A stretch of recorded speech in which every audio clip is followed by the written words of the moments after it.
How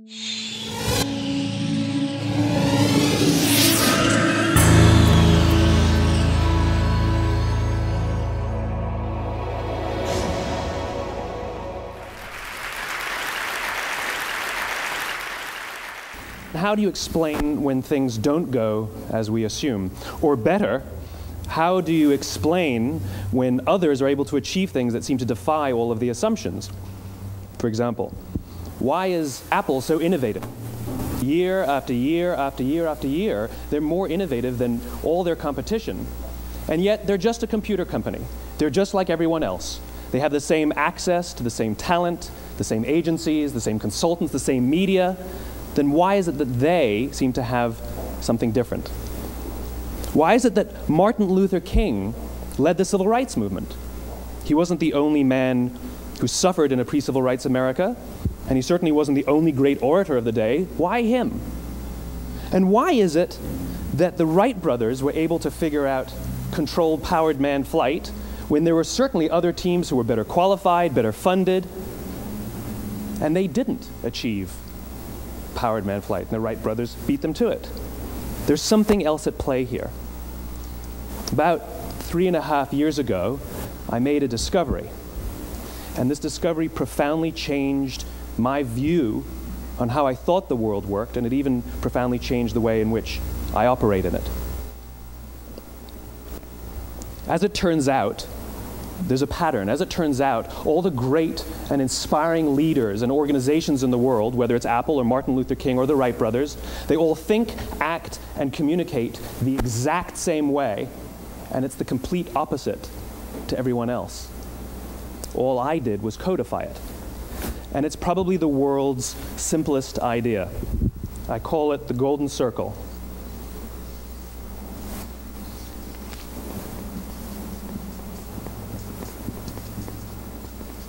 Why, how, what? This little idea explains why some organizations and some leaders are able to inspire where others aren't. Let me define the terms really quickly. Every single person, every single organization on the planet knows what they do, 100%. Some know how they do it, whether you call it your differentiating value proposition or your proprietary process or your USP. But very, very few people or organizations know why they do what they do. And by why, I don't mean to make a profit. That's a result. It's always a result. By why, I mean what's your purpose? What's your cause? What's your belief? Why does your organization exist? Why do you get out of bed in the morning? And why should anyone care? Well, as a result, the way we think, the way we act, the way we communicate is from the outside in. It's obvious. We go from the clearest thing to the fuzziest thing. But the inspired leaders and the inspired organizations, regardless of their size, regardless of their industry, all think, act, and communicate from the inside out. Let me give you an example. I use Apple because they're easy to understand and everybody gets it. If Apple were like everyone else, a marketing message from them might sound like this. We make great computers. They're beautifully designed, simple to use, and user-friendly. Want to buy one? Meh. And that's how most of us communicate. That's how most marketing is done, that's how most sales is done, and that's how most of us communicate interpersonally. We say what we do, we say how we're different or how we're better, and we expect some sort of behavior, a purchase, a vote, something like that. Here's our new law firm. We have the best lawyers with the biggest clients. We have, we always perform for our clients, do business with us. Here's our new car. It gets great gas mileage. It has, leather seats. Buy our car. But it's uninspiring. Here's how Apple actually communicates. Everything we do, we believe in challenging the status quo. We believe in thinking differently. The way we challenge the status quo is by making our products beautifully designed, simple to use, and user-friendly. We just happen to make great computers. Want to buy one? Totally different, right? You're ready to buy a computer from me. All I did was reverse the order of the information. What it proves to us is that people don't buy what you do, people buy why you do it. People don't buy what you do, they buy why you do it. This explains why every single person in this room is perfectly comfortable buying a computer from Apple. But we're also perfectly comfortable buying an MP3 player from Apple, or a phone from Apple, or a DVR from Apple. But as I said before, Apple's just a computer company. There's nothing that distinguishes them structurally from any of their competitors. Their competitors are all equally qualified to make all of these products. In fact, they tried. A few years ago, Gateway came out with flat-screen TVs. They're eminently qualified to make flat-screen TVs. They've been making flat-screen monitors for years. Nobody bought one. And Dell came out with MP3 players and PDAs. And they make great quality products, and they can make perfectly well-designed products, and nobody bought one. In fact, talking about it now, we can't even imagine buying an MP3 player from Dell. Why would you buy an MP3 player from a computer company? But we do it every day. People don't buy what you do, they buy why you do it. The goal is not to do business with everybody who needs what you have. The goal is to do business with people who believe what you believe. Here's the best part. None of what I'm telling you is my opinion.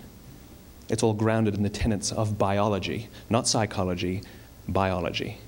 If you look at a cross-section of the human brain, looking from the top down, what you see is the human brain is actually broken into three major components that correlate perfectly with the golden circle. Our newest brain, our Homo sapien brain, our neocortex, corresponds with the what level. The neocortex is responsible for all of our rational and analytical thought and language. The middle two sections make up our limbic brains, and our limbic brains are responsible for all of our feelings, like trust and loyalty. It's also responsible for all human behavior, all decision-making, and it has no capacity for language. In other words, when we communicate from the outside in, yes, people can understand vast amounts of complicated information like features and benefits and facts and figures. It just doesn't drive behavior. When we communicate from the inside out, we're talking directly to the part of the brain that controls behavior, and then we allow people to rationalize it with the tangible things we say and do. This is where gut decisions come from. You know, sometimes you can give somebody all the facts and your figures, and they say, I know what all the facts and details say, but it just doesn't feel right. Why would we use that verb? It doesn't feel right. Because the part of the brain that controls decision-making doesn't control language. And the best we can muster up is, I don't know, it just doesn't feel right. Or sometimes you say you're leading with your heart or you're leading with your soul. Well, I hate to break it to you, those aren't other body parts controlling your behavior. It's all happening here in your limbic brain, the part of the brain that controls decision-making and not language. But if you don't know why you do what you do, and people respond to why you do what you do, then how will you ever get people to vote for you or buy something from you, or more importantly, be loyal and want to be a part of what it is that you do?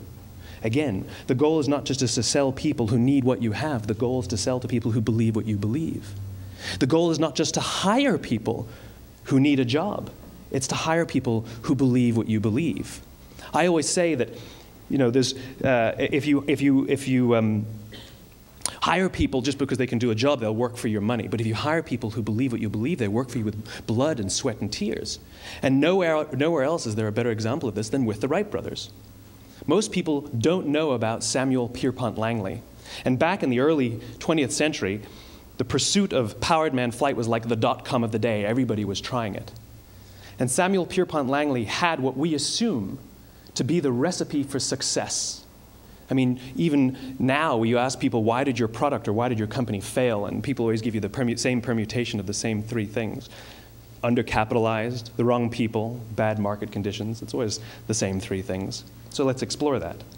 Samuel Pierpont Langley was given $50,000 by the War Department to figure out this flying machine. Money was no problem. He held a seat at Harvard and worked at the Smithsonian and was extremely well connected. He knew all the big minds of the day. He hired the best minds money could find, and the market conditions were fantastic. The New York Times followed him around everywhere, and everyone was rooting for Langley. And how come we've never heard of Samuel Pierpont Langley? A few hundred miles away in Dayton, Ohio, Orville and Wilbur Wright. They had none of what we consider to be the recipe for success. They had no money. They paid for their dream with the proceeds from their bicycle shop. Not a single person on the Wright brothers' team had a college education, not even Orville or Wilbur. And the New York Times followed them around nowhere. The difference was Orville and Wilbur were driven by a cause, by a purpose, by a belief. They believed that if they could figure out this flying machine, it'll change the course of the world. Samuel Pierpont Langley was different. He wanted to be rich, and he wanted to be famous. He was in pursuit of the result. He was in pursuit of the riches. And lo and behold, look what happened. The people who believed in the Wright brothers' dream worked with them with blood and sweat and tears. The others just worked for the paycheck. And they tell stories of how every time the Wright brothers went out, they would have to take 5 sets of parts because that's how many times they would crash before they came in for supper. And eventually, on December 17th, 1903, the Wright brothers took flight. And no one was there to even experience it. We found out about it a few days later.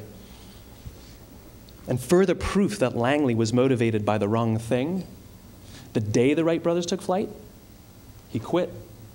He could have said, "That's an amazing discovery, guys, and I will improve upon your technology." But he didn't. He wasn't first. He didn't get rich. He didn't get famous. So he quit. People don't buy what you do, they buy why you do it. And if you talk about what you believe, you will attract those who believe what you believe. Well, why is it important to attract those who believe what you believe? Something called the law of diffusion of innovation. And if you don't know the law, you definitely know the terminology. The first 2.5% of our population are our innovators. The next 13.5% of our population are our early adopters. The next 34% are your early majority, your late majority, and your laggards. The only reason these people buy touch-tone phones is because you can't buy rotary phones anymore.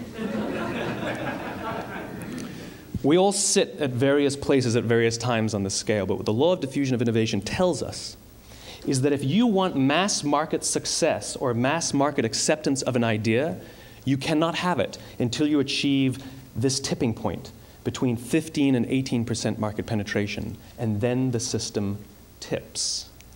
And I love asking businesses, what's your conversion on new business? And they love to tell you, oh, it's about 10% proudly. Well, you can trip over 10% of the customers. We all have about 10% who just get it. That's how we describe them, right? That's like that gut feeling, oh, they just get it. The problem is, how do you find the ones that just get it before you're doing business with them versus the ones who don't get it? So it's this here, this little gap, that you have to close, as Geoffrey Moore calls it, crossing the chasm. Because you see, the early majority will not try something until someone else has tried it first. And these guys, the innovators and the early adopters, they're comfortable making those gut decisions. They're more comfortable making those intuitive decisions that are driven by what they believe about the world and not just what product is available.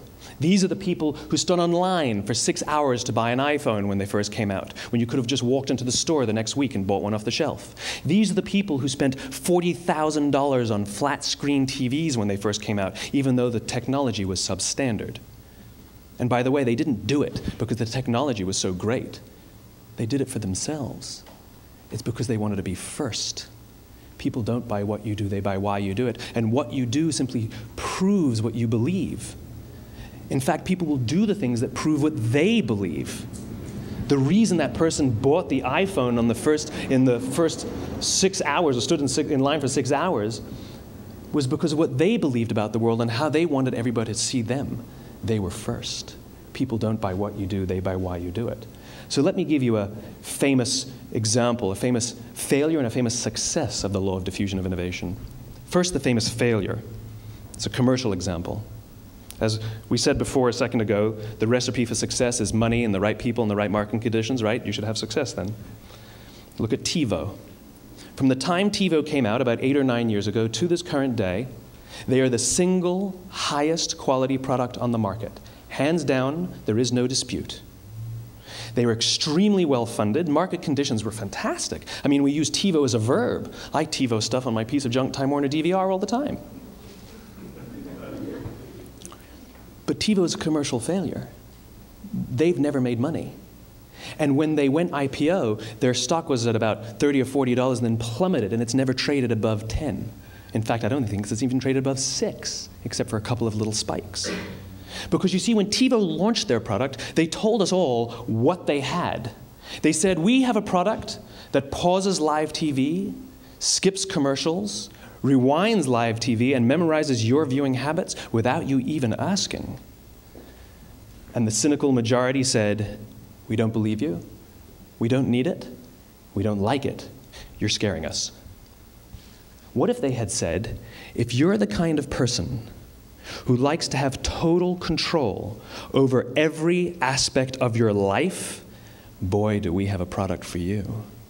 It pauses live TV, skips commercials, memorizes your viewing habits, etc., etc. People don't buy what you do, they buy why you do it, and what you do simply serves as the proof of what you believe. Now let me give you a successful example of the law of diffusion of innovation. In the summer of 1963, 250,000 people showed up on the Mall in Washington to hear Dr. King speak. They sent out no invitations, and there was no website to check the date. How do you do that? Well, Dr. King wasn't the only man in America who was a great orator. He wasn't the only man in America who suffered in a pre-civil rights America. In fact, some of his ideas were bad, but he had a gift. He didn't go around telling people what needed to change in America. He went around and told people what he believed. I believe, I believe, I believe, he told people. And people who believed what he believed took his cause and they made it their own, and they told people. And some of those people created structures to get the word out to even more people. And lo and behold, 250,000 people showed up on the right day, on the right time to hear him speak. How many of them showed up for him? 0. They showed up for themselves. It's what they believed about America that got them to travel on a bus for 8 hours to stand in the sun in Washington in the middle of August. It's what they believed, and it wasn't about black versus white. 25% of the audience was white. Dr. King believed that there are 2 types of laws in this world, those that are made by a higher authority and those that are made by man. And not until all the laws that are made by man are consistent with the laws that are made by the higher authority will we live in a just world. It just so happens that the civil rights movement was the perfect thing to help him bring his cause to life.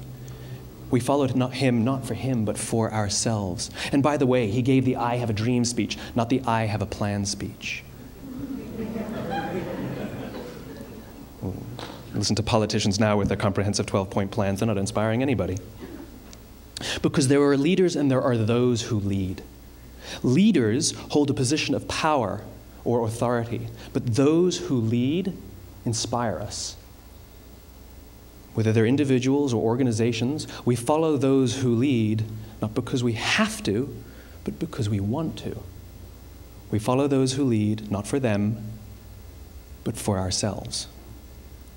And it's those who start with why that have the ability to inspire those around them or find others who inspire them.